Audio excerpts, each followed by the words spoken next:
Khwana, thanks a lot for joining us this evening on Newsnight. One may say that Supra Mahumapelo feels quite vindicated following, obviously, the events of May last year, where the province itself was put under a provincial task team and under administration. So good news for the province, or would you say bad news for the province at this stage?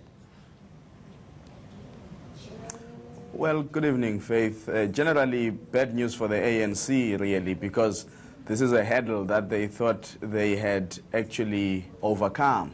So now they are taken back to square one in a way, because that disbandment of the NEC that happened in August last year via a special NEC meeting that said it was a Thursday, I think, when it did, is being put to question. But growingly, the decisions of the ANC, when taken to court and tested against their very own constitution, have come out at times wanting to be found wanting rather than to hold. And this means the management or the politics that result into a decision being taken are not always within the ethos and the spirit of the ANC constitution. However, Faith, there is another element which I think, when I looked at the outcome of the Pietermaritzburg High Court on the matter involving the KwaZulu-Natal ANC PEC, I thought the ANC would go into Nasrec conference in December 2017 and really do some good work on its constitution, because there does seem to be aspects of the constitution that need much clarification, particularly about the powers of the National Executive Committee as the highest decision-making structure in between conferences. And I think that still needs to be worked on by the ANC. So whether this is good for Supra, I mean, if you are in the logic of factional politics, which has been at the heart of the ANC politics for the last 10 to 15 years, then yes, you would say Supra is vindicated, he feels good, he might have reason to celebrate, but legal action never settles any political dispute. There still has to be some level of politicking within the ANC to find a solution to this problem. Now, it almost appears as though it's two ways, right? So the African National Congress, though appealing, may feel as though they've been left with egg on their face, right? And that also gives into question whether or not they understand their very same policies that they keep articulating to the public. In other words, if they don't understand the policies of the ANC with regards to sorting out certain matters, how are people supposed to understand? And on the other side of things, never mind the sorting out of their internal issues.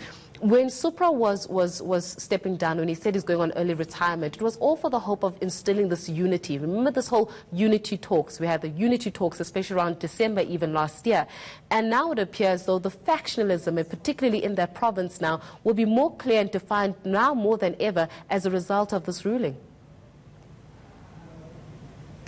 Well, Faith, if you understand the ANC clearly, I think you would agree that the unity slogan is for show and tell to the public, to paint some facade that in actual fact there is progress that is being made towards unity. In actual fact, you remind me of the press conference where Ace Magashule was announcing this disbandment of the PEC in North West. He said Supra Mahumapelo participated in that decision-making process, and he fully owns the decision of the disbandment of the PEC, and he will be integrated into the task team. Of course, Supra then resigned from the task team in October last year.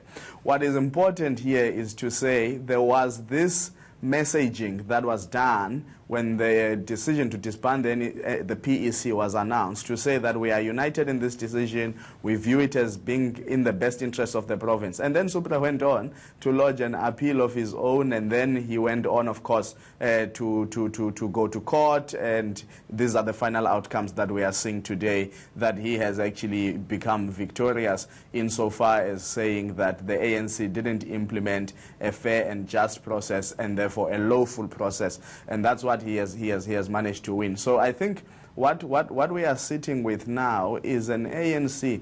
I don't think, Faith, the misunderstanding of what the ANC does internally and what it says to the public is particularly because of a lack of understanding of the Constitution.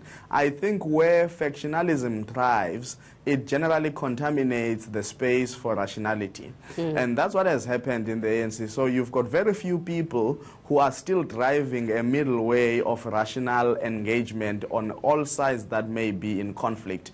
And by far and large, most people are safeguarding their little corners, their little factional corners. And that makes it possible for people to suspend the Constitution or implement it half-heartedly. And yes, if the ANC does appeal, it has the possibility to postpone the implementation of the order to say Supra must be back in office by Friday this week. Of course, Supra could turn back to the court and ask for an execution order, which would force the ANC to reinstate him while they continue with their appeal. And in between that, we look at the voters, who at the end of the day have to be the ones that make the decisions. And obviously following what happened last year around even the way in which he was asked to step down by the people who were protesting in the North West province. But we're going to leave our conversation there for this evening. Lukhona joining us there just to speak about what happened with the African National Congress, obviously having lost that South Gauteng High Court appeal in Johannesburg, and saying that the North West PEC must be reinstated, as well as Supra Mahumapelo by Friday.